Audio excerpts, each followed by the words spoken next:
Today, we're going to be drawing characters from the Amazing Digital Circus.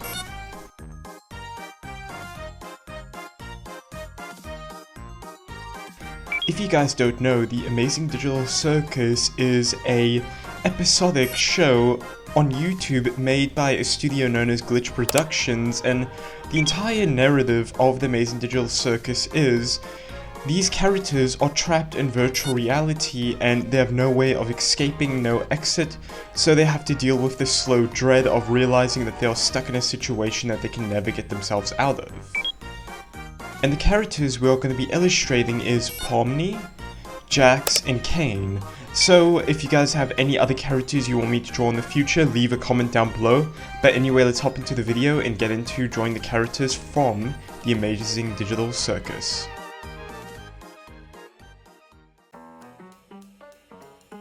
We're going to be starting off by drawing Pomni, and with like the Amazing Digital Circus characters I have lined up to draw, what I want to do is I want to take the characters and illustrate them as people instead of drawing like the cartoony versions of themselves. So starting off with Pomni, she is downright one of the most easiest characters to draw as a person because she already kind of looks like a person, just like a cartoony version of herself. And it was quite simple drawing Pomni because all I needed to do was give her human proportions, draw her face a little bit small, and just add in a little bit of human features and just give her the same costume she has that she wears throughout the show. And even though Pomni is one of the simplest characters to transform into a person, I still picked her because 1, she has a really cool color scheme, 2, I love the jester hat and had a lot of fun with making the jester hat a little bit bigger and like the parts where the bells connect to the jester hat, making that a little bit more longer, and just playing around with the clothes and making it look more realistic. It was tons of fun just playing around with, and the entire color scheme, the way Pomni looks is something I played around with, and even with like her skin tone, I wanted to still keep on the white like face paint and white body paint, but I kind of added a little bit of like blended flesh tone also in it to kind of make it seem like the paint is wearing off of her. And I had a lot of fun with just messing with the background. All I did was I went on the internet, searched up red curtains, then afterwards I searched up black and white checkerboard pattern for the floor, and I just took those two. With the floor I just warped the perspective, with the curtains I just cut the bottom out and copy and pasted them both together, added in a little bit of like airbrush shading in to make it look a little bit more realistic. And just that simple little action of adding in a simple background just elevates the piece so much more. And often, to just give a little bit of pizzazz to the character and to really make the character mix in with the environment, I give the character a flat tone of color, do a little bit of blending, and then I just mess with the opacity to make the character pop.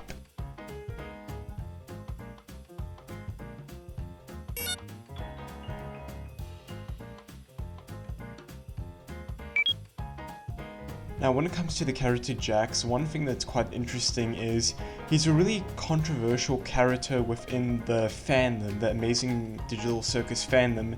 and the reason why is because he's both loved by some people and hated by others, and it makes sense why. Jax is a little bit of a menace and is kind of like a little bit of antagonist to many of the characters throughout the fandom, but later on in the series we learn why he's such a villain, why he's such a menace to everyone around him. But the thing is, for the people that like Jax,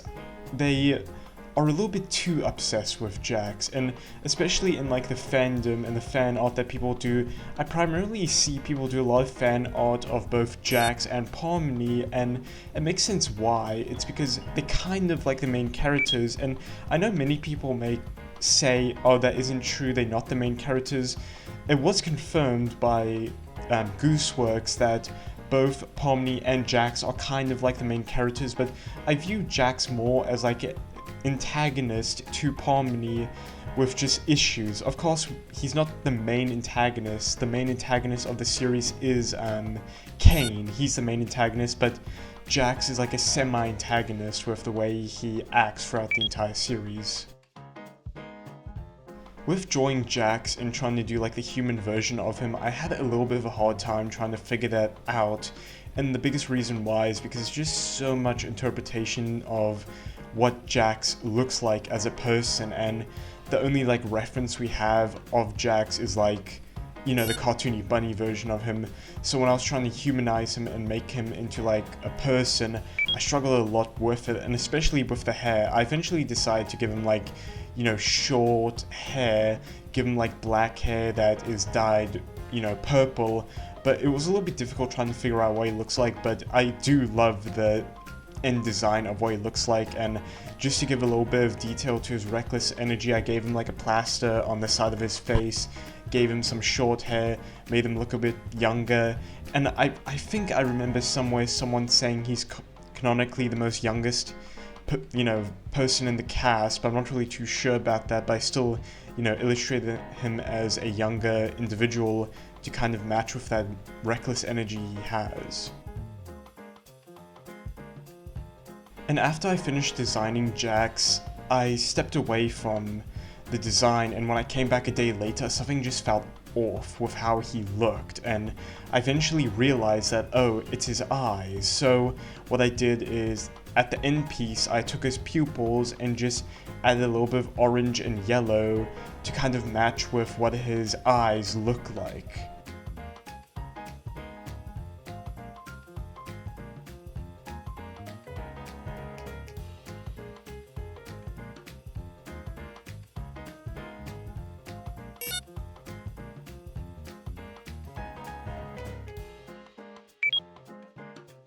Now, with moving on to drawing Kane, he is quite an interesting character in the Amazing Digital Circus. He isn't a human in the Amazing Digital Circus, he is an AI. He basically runs the entire Amazing Digital Circus, he controls everything, and he's kind of crazy, and that's what I really like about Kane, the fact that he tries to act like a person but he isn't, and he's just an absolute crazy maniac, far worse than Jax.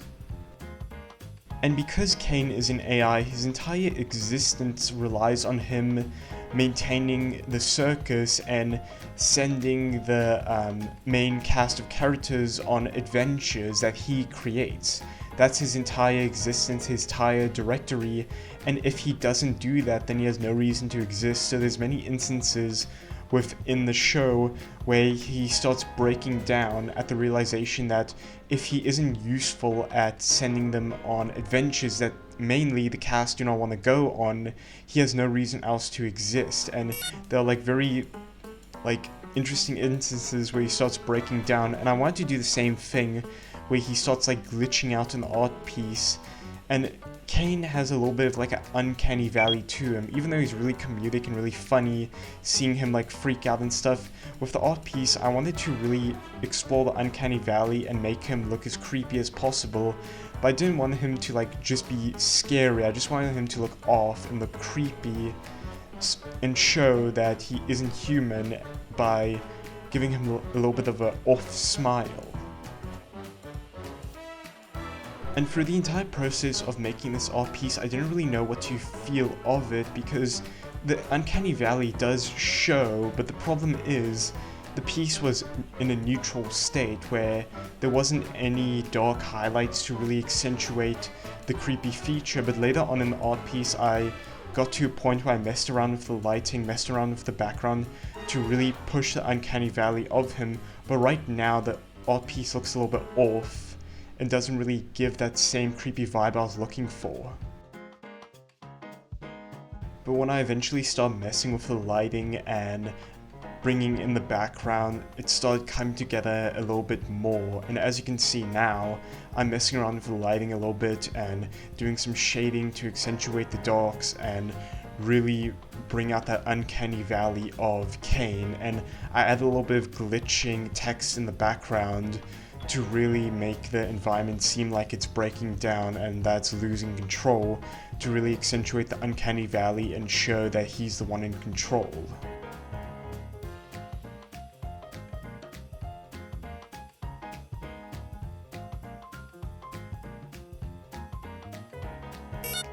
here's the full cast of characters from the amazing digital circus.